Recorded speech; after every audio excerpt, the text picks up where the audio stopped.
MLC Teenmar మల్లన్నను Congress party suspend చేసింది. Party వ్యతిరేక కార్యక్రమాలకు పాల్పడ్డారని అతన్ని పార్టీ నుండి సస్పెండ్ చేస్తూ క్రమశిక్షణ కమిటీ నిర్ణయం తీసుకుంది. పార్టీ వ్యతిరేక కార్యకలాపాలకు పాల్పడ్డారని తీన్మార్ మల్లన్నకు గతంలో కూడా షోకాజ్ నోటీసులు జారీ చేసింది.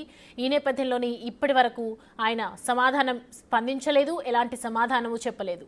ఇప్పటికీ పార్టీ లైన్ దాటి వ్యవహరిస్తున్నారని కూడా క్రమశిక్షణ సంఘం అభిప్రాయపడింది. ఈ మేరకే తీన్మార్ మల్లన్నపై వేటు వేశారు.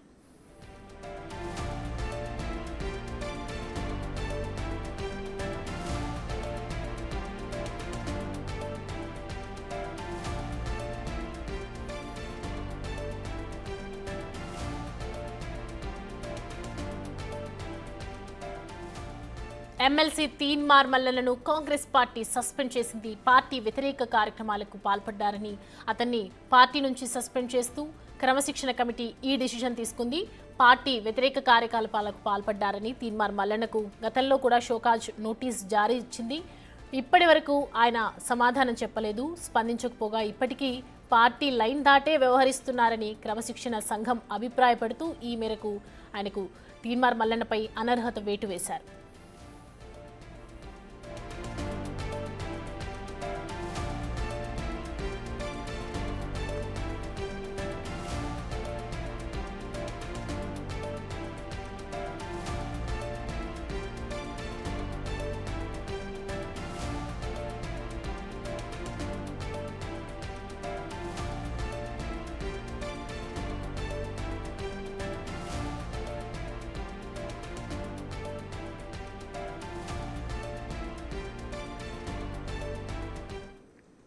రైట్, ఈ తీన్మార్ మల్లన్న వేటుకు సంబంధించి మరిన్ని డీటెయిల్స్ అందించడానికి మా chief editor and chief PV sir లైన్లో సిద్ధంగా ఉన్నారు. సార్, చూస్తూ ఉన్నాం మనము ఎమ్మెల్సీ సంబంధించి తీన్మార్ మల్లన్నపై అనర్హత వేటు పడింది. సో క్రమశిక్షణ సంఘం తీసుకున్నటువంటి డెసిషన్ ఏ విధంగా చూడాలి సార్? సౌమ్య, అంటే పార్టీ ఇటీవల కాలంలో నిన్నే విస్తృత స్థాయి సమావేశం జరిగింది. కాంగ్రెస్ పార్టీ కొత్త ఇన్ఛార్జి మీనాక్షి నటరాజన్ కూడా ఆ సమావేశానికి హాజరయ్యారు. చాలా విషయాలు ఆమె మాట్లాడటం జరిగింది. అంటే పార్టీ ఎవరు కూడా ఎటువంటి క్రమశిక్షణ ఉల్లంఘించకూడదు అనేటువంటిది ముఖ్యమంత్రి కూడా ఒక సంకేతం ఇచ్చాడు. మంచి విషయాలు మైక్ లో చెప్పాలి, చెడు విషయాలు చెవిలో చెప్పాలి. కానీ కొంతమంది చెడు విషయాలు మైక్ లో చెప్తున్నారు, మంచి విషయాలు చెవిలో చెప్తున్నారని వ్యంగ్యంగా మాట్లాడినప్పటికీ దాని వెనకాల చాలా అర్థం ఉంది అనేటువంటిది మనకు అర్థమవుతుంది. నిన్న ముఖ్యమంత్రి ఆ మాట 2 సార్లు రిపీట్ చేశాడు.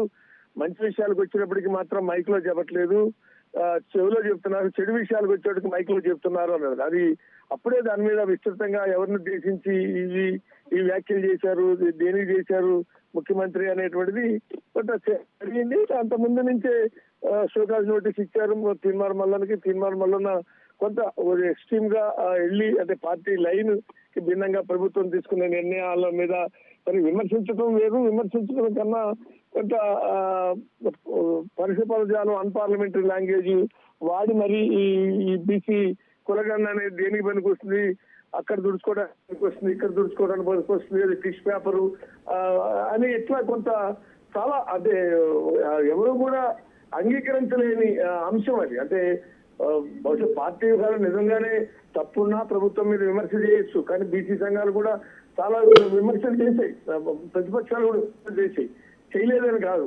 కానీ అదే బీసీ సంఘాలని మంత్రి పొన్నం ప్రభాకర్ పిలిచి మాట్లాడగలరు. అదేవిధంగా ఓసీ వర్గీకరణ విషయంలో కూడా మాట్లాడారు. కృష్ణ మాదిగని పిలుచుకొని ముఖ్యమంత్రి మాట్లాడారు.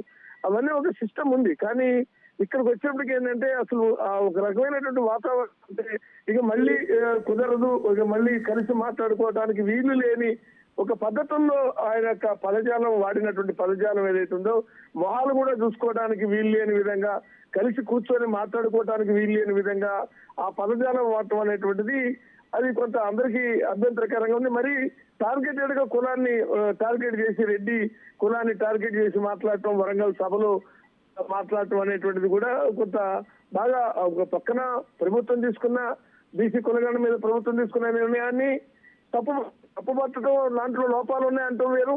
అసలు అది దేనికి పనికిరాదు, తుడుచుకోవడానికి కూడా పనికిరాదు. అనేటువంటి పద్ధతుల్లో ఆ పదాలు వాడాల్సిన అవసరం లేదు. అంటే ప్రభుత్వాన్ని తీసుకున్న నిర్ణయాల్లో తప్పుంది, ఇది ప్రభుత్వం సరి చేసుకుంటే బాగుంటుందని ఆయన కాంగ్రెస్ పార్టీ బీఫామ్ మీద ఎమ్మెల్సీగా గెలిచిన వ్యక్తి, కాంగ్రెస్ పార్టీ కండవ కప్పుకొని పార్టీలో చేరిన వ్యక్తి, కాబట్టి కాంగ్రెస్ పార్టీ ఎన్నికల ప్రచారం చేసినటువంటి వ్యక్తి కదా. అటువంటి వ్యక్తి పార్టీకి సంబంధించినటువంటి ముఖ్యమంత్రిని కలవచ్చు, చెప్పొచ్చు, ప్రభుత్వం తప్పులుంటే ప్రభుత్వంలో చెప్పొచ్చు, పార్టీ తప్పులుంటే పిసిసి చీఫ్ మహేష్ కుమార్ గౌడ్ కలిసి చెప్పొచ్చు. కానీ ఈ రెండు చేయకుండా బహిరంగంగా వేదికల మీదుగా ఇదే చివరి రేవంత్ రెడ్డి ముఖ్యమంత్రి చివరికి ఈయనే అవుతాడు అనే కామెంట్స్ కావచ్చు, రెడ్డి కులాన్ని టార్గెట్ చేస్తూ హలో సార్ వినిపిస్తుంది సార్ ఇప్పుడు తీన్మార్ మల్లన్నకు ఉన్నటువంటి ముందున్నటువంటి సవాళ్ళు ఏంటనుకోవచ్చు? అంటే దీనికి సంబంధించి క్షమాపణ చెప్పే అవకాశాలు ఉన్నాయనుకోవచ్చా? అంటే ఏ విధంగా ముందుకెళ్ళాలి ఆయన? అంటే సరే, ఆయన ఒక ఎజెండా పెట్టుకొని బీసీ అనేటువంటి ఎజెండాతో ఆయన ప్రయాణం చేస్తున్నాడు. ఆల్రెడీ ఆయన కూడా బహుశా పార్టీలో మనం ఉంటే స్వేచ్ఛ ఉండదు, మనం ఏదంటే అది మాట్లాడుకోవచ్చు అనేది సస్పెండ్ చేసుకోవాలని కూడా అనుకున్నాడా అనేటువంటిది అనిపిస్తుంది. ఎందుకంటే ఆయన చదువుకున్న వ్యక్తి, జర్నలిస్ట్ గా పనిచేశాడు, కొంత అవగాహన ఉన్నటువంటి వ్యక్తి. కానీ అవగాహన ఉన్న వ్యక్తి ఆ రకంగా ఆ పదాలు వాడాల్సిన అవసరం లేదు. అది పార్టీలో ఉంటూ పార్టీని కూడా విమర్శించారంటే గతంలో కూడా చాలా మంది కాంగ్రెస్ పార్టీలో ఉంటూ కాంగ్రెస్ నాయకత్వాన్ని విమర్శించిన వాళ్ళు ఉన్నారు, లేరని ఏం లేదు. కానీ ఆ పదాలు వాడేటప్పుడు కొంత జాగ్రత్తగా పదాలు వాడటం, ఒకసారి వారు వదిలేశారంటే కాదు, పదే వాంటెడ్లీగా ఆయన మాట్లాడుతున్నాడు. వాంటెడ్లీగా మాట్లాడటం వెనకాల బహుశా ఆయన ఒక ఎజెండాతో ఉన్నాడా? అంటే బీసీ ఎజెండాతో ముందుకు పోవాలంటే కాంగ్రెస్ పార్టీలో ఉంటే అది సాధ్యం కాదు, కాబట్టి కాంగ్రెస్ పార్టీని వీడాలి. కాంగ్రెస్ పార్టీని ఆయన కూడా వీడొచ్చు, కానీ సస్పెండ్ చేసుకోవాలనుకున్నాడా?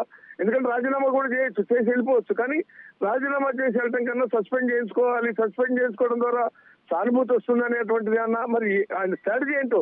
కానీ బీసీ ఎజెండాలో ప్రయాణం చేయాలనేటువంటిది ఒక నిర్ణయానికి వచ్చాడు, ఆ ఎజెండాతో ప్రయత్నిస్తున్నాడు.